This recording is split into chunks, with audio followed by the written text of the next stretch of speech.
Movie की शुरुआत 2092 में होती है, जहाँ पे सूरज की ऊर्जा खत्म होने के कारण धरती के पेड़ पौधे मर रहे हैं और धरती पूरी तरीके से बंजर होती जा रही है, जिसके कारण धरती से पूरे जीवन का नामो निशान मिटने वाला था। इसीलिए मल्टी बिलियनर यूटीएस कॉर्पोरेशन सामने आती है और वो स्पेस में एक अनोखा स्पेस स्टेशन बनाती है, जहाँ पे उनके गिने चुने लोगों को रखा जाता है। ये स्पेस स्टेशन काफी अनोखा था क्योंकि उन्होंने धरती की तरह ही एक डोम बनाया था, जिसके अंदर काफी हरियाली थी और लोग वहाँ पे रहते थे। ये सब कुछ एक आदमी के कारण हुआ था, यूटीएस का हेड जेम्स सैलिवन, जिसकी उम्र 150 साल थी, लेकिन फिर भी वो बूढ़े नहीं दिख रहे थे।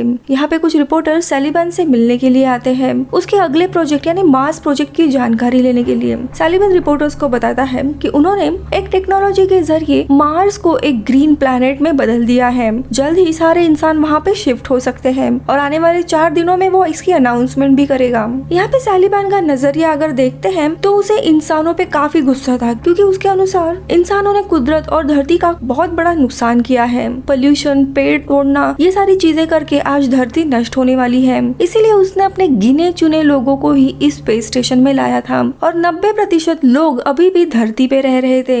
इसी के कारण एक रिपोर्टर काफी गुस्सा होने लगता है। वो कहता है, आपने धरती के सारे रिसोर्सेस यूज करके स्पेस स्टेशन तो बना लिया, अभी मार्स पे भी जाने वाले हो, लेकिन उन लोगों का क्या जो अभी भी धरती पे कैसे तैसे अपना दिन गुजार रहे हैं, आपको उनके बारे में भी सोचना चाहिए। लेकिन ये शॉट इधर ही कट हो जाता है और हम अंतरिक्ष में देखते हैं, जहाँ पे धरती के ऊपर जो ये स्पेस स्टेशन है उसके आसपास जहाँ पे सैटेलाइट का काफी मलबा इधर उधर फैला हुआ है और इस मलबे को साफ करने का काम स्पेस स्वीपर्स करते हैं। इसी में हम स्पेस स्वीपर का एक ग्रुप देखते हैं जिसमें 4 मेंबर थे। कैप्टन जैंग इनकी लीड थी, दूसरा मेंबर था ताइहो, तीसरा मेंबर था टाइगर और चौथा मेंबर था बब्स, जो कि एक फीमेल रोबोट थी। ये चारों कैसे जैसे अपना गुजारा कर रहे थे और उनको ढेर सारे पैसे कमाने थे। अब एक दिन इन क्रू मेंबर्स को अपना कंटेनर साफ करते हुए एक छोटी बच्ची उसमें दिखाई देती है। ये लोग बच्ची को शिप में लेके आते हैं। उसका नाम डोरथी था। यहाँ पे डोरथी असल में एक एंड्रॉइड रोबोट थी, जिसे 2 दिन पहले ही एक टेररिस्ट ऑर्गेनाइजेशन ब्लैक फॉक्सेस इन्होंने किडनैप किया था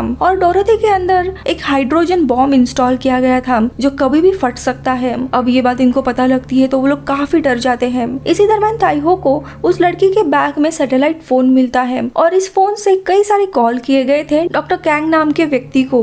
डॉरथी एयर थी और उसके पास काफी स्पेशल पावर थे। जब वो शिप में एक डेड प्लांट को देखती है तब अपने पावर के जरिए उसे वापस जिंदा करती है। यहाँ पे ताइहो सबको बताता है कि ब्लैक फॉक्स ये टेररिस्ट ऑर्गेनाइजेशन डॉरथी के पीछे है, क्यों ना हम उन्हें कॉल करते हैं और इसके बदले में 2 मिलियन उनसे मांगते हैं, जिससे हमारे पैसों की प्रॉब्लम भी चली जाएगी। अब ये चारों मिलकर राजी होते हैं और उसी सैटेलाइट फोन से ये लोग डॉक्टर कैंग जो आदमी था उसे कॉल करते हैं। अब यहाँ डॉक्टर कैंग 2 मिलियन देने के लिए तैयार होता है डॉरथी के बदले और वो उन्हें बताता है डॉरथी को लेके एक क्लब में आ जाए। लेकिन ये कॉल हैक हो जाता है और सैलिवन इनकी बातें सुन लेता है। अब थोड़ी देर के बाद ये लोग जब क्लब में जाते हैं, अब डॉरथी को देख आसपास के सारे लोग डर जाते हैं क्योंकि उन्हें बॉम्ब के बारे में पता था न्यूज से। और तभी वहाँ पे सैलिवन की टीम भी आती है डॉरथी को पकड़ने और उसके किडनैपर को मारने के लिए।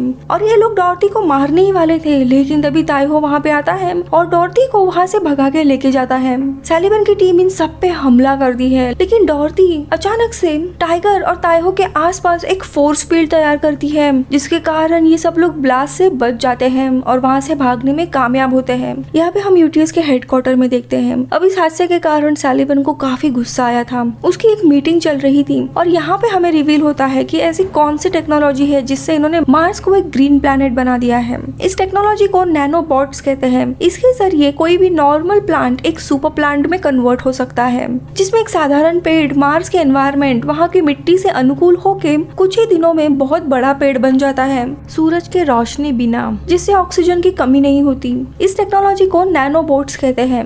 लेकिन तभी सैलिवन एक पोल्यूटेड गॉगल को देख के काफी गुस्सा होने लगता है, इसीलिए वो अचानक से गुस्सा होता है, जिसके कारण उसका आवाज मानो बदलने लगता है, शरीर की नसें बढ़ने लगती है और उसका रूप बहुत ही भयानक हो जाता है। दूसरी जगह ये सब लोग शिप में आने के बाद डोरथी सेटल डाउन हो जाती है और वो बताती है कि उसका असली नाम कॉटनीम है। ये सब लोगों की काफी अच्छी दोस्ती उसके साथ होती है, खास करके टाइगर की। लेकिन ताइहो डोरथी से काफी दूर रहने लगता है।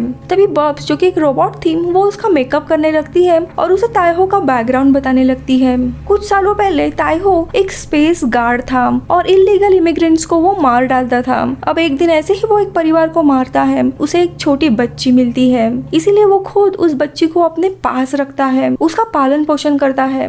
उस बच्ची का नाम सोनवी था, लेकिन सोनवी बड़ी होने के बाद उसे पता चलता है कि लाउड नॉइस के कारण उसकी हियरिंग नर्व्स डैमेज हो गई है और इसीलिए वो सुन नहीं सकती, और इन सब का जिम्मेदार ताइहो ही था। इसीलिए वो ठान लेता है कि इसके आगे कभी भी वो किसी को मारेगा नहीं, लेकिन ऑर्डर्स फॉलो ना करने के कारण यूटीएस से इसे निकाल दिया जाता है, जिसके कारण वो पूरी तरीके से रास्ते पे आ जाता है। इसीलिए वो गैम्बलिंग करने लगता है और छोटी सोनवी को वो निगलेक्ट करने लगता है। छोटी सोनवी जब खुद के लिए खाना ढूंढ रही थी, तब एक दिन अचानक से उस जगह पे स्पेस से बहुत बड़ी चीज गिर जाती है और वो पूरा एरिया बर्बाद होने लगता है। लेकिन ताइहो एक शिप के अंदर था, इसीलिए वो बच जाता है और उसके आंखों के सामने उसकी छोटी बच्ची स्पेस में कहीं पे खो जाती है। वो उसी वक्त लॉस्ट एंड फाउंड ऑर्गेनाइजेशन में जाता है अपने बच्ची को ढूंढने के लिए, लेकिन उन्हें देने के लिए उसके पास कोई भी पैसे नहीं थे। इसलिए लॉस्ट एंड फाउंड ऑर्गेनाइजेशन इसे 3 साल का समय देती है पैसे देने के लिए। इसके बाद वो बच्ची की तलाश बंद करेंगे और शायद वो जहाँ पे भी हो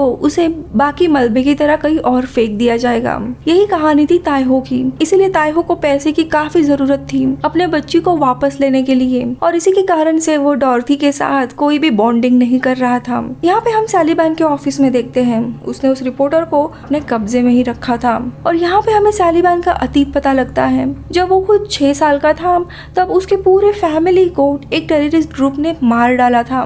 तब से सैलीबैन को इस पूरे दुनिया को एक बेटर प्लेस बनाना था, जहाँ पे पूरे दुनिया का कंट्रोल बस उसके पास रहेगा। उसे एनवायरनमेंट, धरती, मार्स, इसकी कोई परवाह नहीं थी। इनफैक्ट वो यहाँ पे धरती के सारे रिसोर्सेज यूज करके ही ये स्पेस स्टेशन बनाता है और वो उस रिपोर्टर को मार डालता है। तो दूसरी तरफ हम देखते हैं इनके शिप में कोई एक बाहर का आदमी आके डॉर्थी को किडनैप करने जाता है, लेकिन टाइगर और ताइहो उसे पकड़ लेते हैं। इस आदमी का नाम करूम था। वो और उसके लोग ब्लैक फॉरेस्ट यानी उस टेररिस्ट ग्रुप के मेंबर्स होते हैं, और यहाँ पे मूवी का पहला प्लॉट रिवील होता है। करूम कहता है डॉर्थी एक एआई नहीं है बल्कि वो इंसान ही है, और नैनोबायोटिक साइंटिस्ट डॉक्टर कैंग की बेटी है ये। डॉर्थी एक बीमारी के साथ पैदा हुई थी जिससे उसके शरीर के सारे नर्व्स डैमेज होने के कारण ना तो वो बोल सकती थी ना तो चल सकती थी। तो आखिरी उम्मीद में डॉक्टर कैंग ने उसके शरीर में नैनोबॉट्स इंजेक्ट कर दिया था, जिसके कारण डॉर्थी पूरी तरीके से ठीक हो जाती है। लेकिन नैनोबॉट्स के कारण उसके शरीर में एक यूनिक पावर आ गई थी। वो दूसरे नैनोबॉट से कम्युनिकेट कर सकती थी,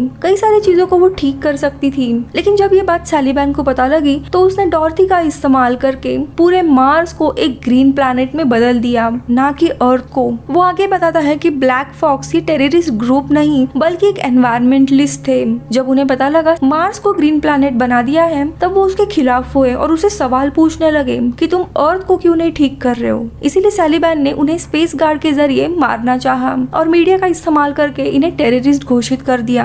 सैलीबैन के लिए इंसान बहुत ही घटिया क्रीचर है, इसीलिए जैसे ही मार्स प्रोजेक्ट कंप्लीट हो जाएगा वो धरती को भी मिटाने वाला है और वो डॉर्थी को भी मारना चाहता है। लेकिन नैनोबॉट्स उसको प्रोटेक्ट कर रहे हैं और नैनोबॉट्स को 200 मिलियन सेल्सियस डिग्री पर ही खत्म किया जा सकता है। इसीलिए उसने अपने एक फैक्ट्री में कोर तैयार किया है, एक ग्रेविटी इंजन, जिसमें वो हाइड्रोजन बॉम्ब स्टोर करेगा और डॉर्थी को वहां लेके जाके फैक्ट्री का ब्लास्ट करने वाला है, जिसके कारण पूरी फैक्ट्री, नैनोबॉट्स और डॉर्थी तो मारी जाएगी ही, लेकिन उसके बाद पूरी फैक्ट्री है स्पेस में, वो अर्थ के ऊपर क्रैश होगी, जिसमें करीब 3 मिलियन लोग मारे जाएंगे। अब ये बातचीत चल ही रही थी, तब अचानक से यहाँ पे सैलीबैन के स्पेस गार्ड आ जाते हैं, लेकिन ये लोग कैसे तैसे वहाँ से बचते हुए भाग निकलते हैं। अब भागते हुए वो लोग नैनोबॉट्स के फील्ड में आ जाते हैं और नैनोबॉट्स इनके ऊपर हमला करने लगते हैं, लेकिन डॉर्थी की मदद से वो लोग वहाँ से बच जाते हैं। तभी करूम का इनको वापस कॉल आता है और वो डॉक्टर कैंग के साथ होता है, उनको मिलने के लिए बुलाता है एक जगह पे।